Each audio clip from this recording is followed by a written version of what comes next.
fascinante mundo del teatro. El día de hoy exploraremos cómo es que se conforma una obra, desde su estructura hasta los elementos que la hacen única. Cada una de estas preguntas es esencial para crear una experiencia teatral memorable. Así que a lo largo de este video veremos las partes importantes que dan vida a una obra. Desde la elección del espacio físico hasta el desarrollo de los personajes. Todo esto se entrelaza para darle al espectador un momento de entretenimiento y reflexión. Así que sumérgete con nosotros para descubrir el arte de las obras de teatro. Empecemos con la estructura externa del teatro, que esta se puede entender en cómo está organizada esencialmente y cómo es presentada al público. Divide la obra en grandes bloques, marcando un cambio de momento, escenario, personajes. Además, cada uno tiene un inicio, desarrollo y desenlace, buscando tener intriga en el público para que lo sigan viendo. Luego tenemos el cuadro, propio del teatro moderno. Marca su unidad de situación sin interrupciones, a diferencia del acto que consta de cambios. Siguiente es la escena. Esta cambia cada vez que un personaje entra o sale, es por eso que cada acto puede tener varias escenas. Después tenemos las acotaciones, que son instrucciones que da el autor que guían la puesta en escena, como movimientos, emociones, cambios de escenario o iluminación. Y para finalizar tenemos las formas expresivas, que es la manera en que los personajes comunican sus pensamientos o emociones. Estas pueden ser un diálogo directo, monólogo, soliloquio o una parte. Bueno, a continuación yo les voy a platicar sobre la estructura interna, la cual es la que le da vida a la obra de teatro.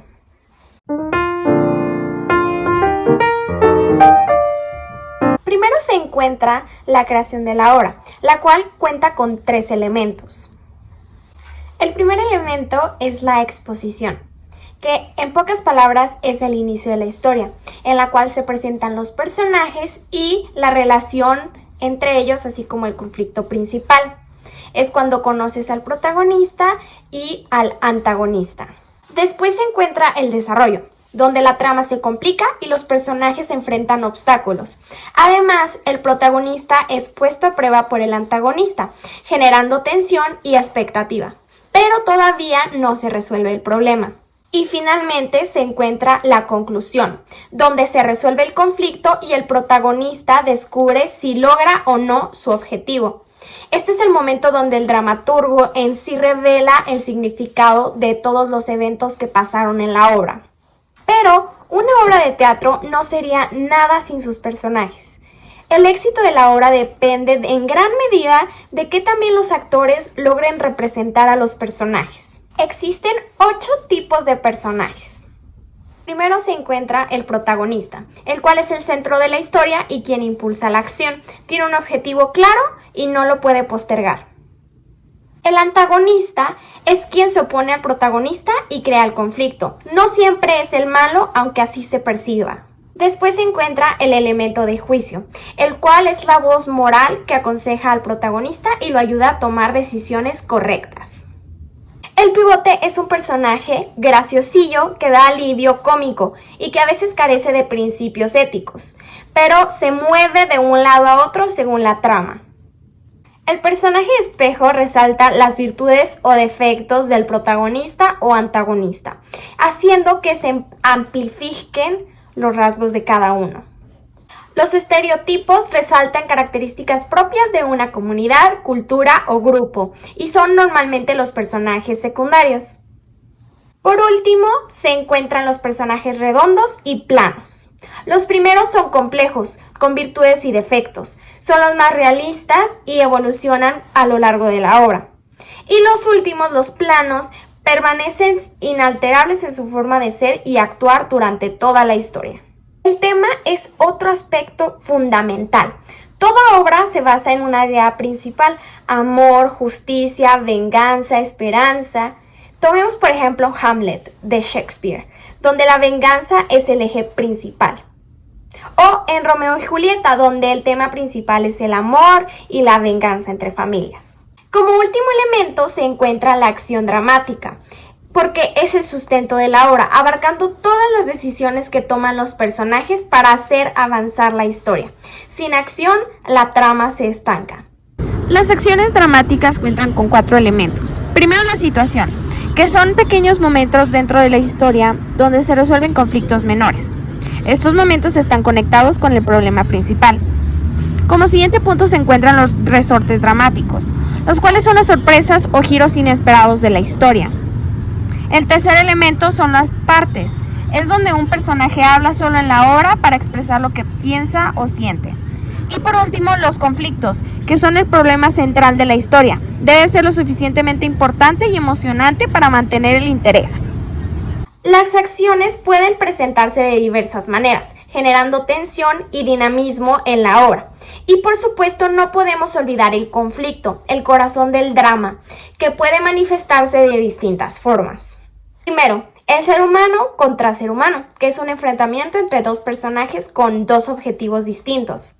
Después, el ser humano contra la sociedad, donde el protagonista lucha contra normas, leyes o estructura social que lo oprime.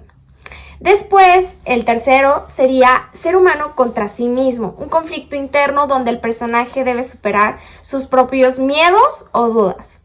Después, ser humano con el destino, la lucha contra fuerzas sobrenaturales, el azar o lo inevitable. Y por último, el ser humano contra la naturaleza. El protagonista se enfrenta a desastres naturales o a otras fuerzas ambientales. En sí, esos son los 4 aspectos que conforman la estructura interna de la obra de teatro, que serían la creación de la obra, los personajes, el tema y la acción dramática. Así que ahora les hablaré sobre los subgéneros dramáticos. ¿Sabían que estos dictaminan el tono y la dirección de una obra? Así que esto es parte importante de las obras de teatro.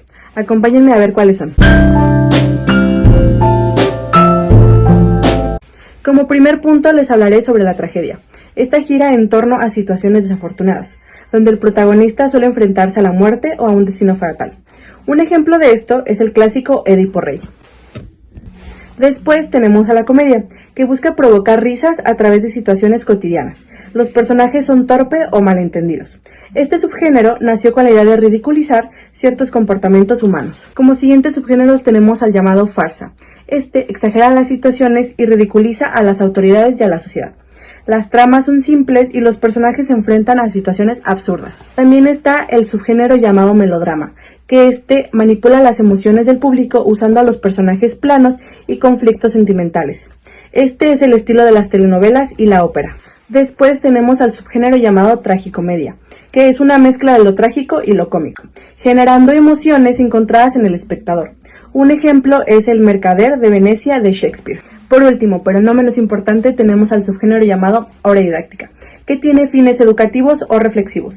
Este busca transmitir un mensaje o una lección al público. Y eso fue todo por los subgéneros dramáticos. Recuerden que cada subgénero tiene su propio estilo y objetivo, pudiendo así explorar todas las emociones humanas. Y así hemos recorrido los elementos esenciales que dan vida a una obra de teatro, desde su estructura hasta los subgéneros que la conforman. El teatro nos ofrece un sinfín de historias y emociones.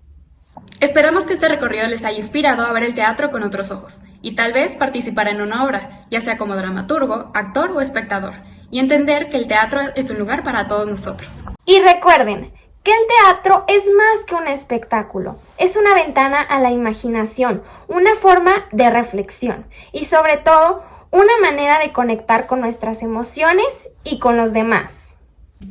Gracias por acompañarnos en este viaje teatral. Nos vemos en otra ocasión para seguir explorando el mundo del arte y la creatividad. ¡Adiós! El teatro es una manifestación artística que ha perdurado con el paso del tiempo, destacando por su estructura interna y externa, que éstas se tratan de la trama y los personajes. A lo largo de su evolución ha dado lugar a diferentes subgéneros, como la comedia, la tragedia y la tragicomedia, adaptándose a distintos contextos, tanto históricos y culturales.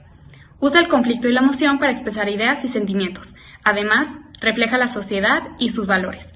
Su profundidad es digna de apreciación y de estudio. Mi conclusión es que el teatro es una de las formas de arte más antiguas y poderosas, que es capaz de transmitir emociones, ideas, reflexiones sobre la vida misma.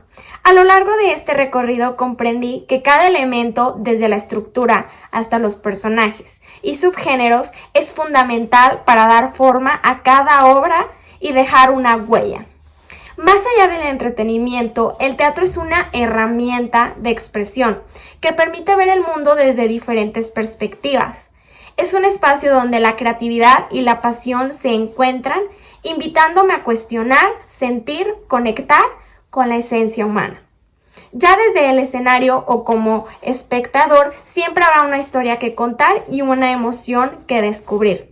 El teatro se vive en cada palabra y en cada experiencia. Ahora, en conclusión, para mí, el teatro es una manifestación artística y compleja, que combina diversos elementos para crear experiencias inolvidables, desde su estructura externa, que organiza las obras en actos, cuadros y escenas, hasta su estructura interna, que le da vida a las historias a través de personajes, conflictos y temas. Cada uno de estos aspectos juega un papel fundamental en la narrativa teatral. Además, los subgéneros dramáticos aportan distintos matices y emociones.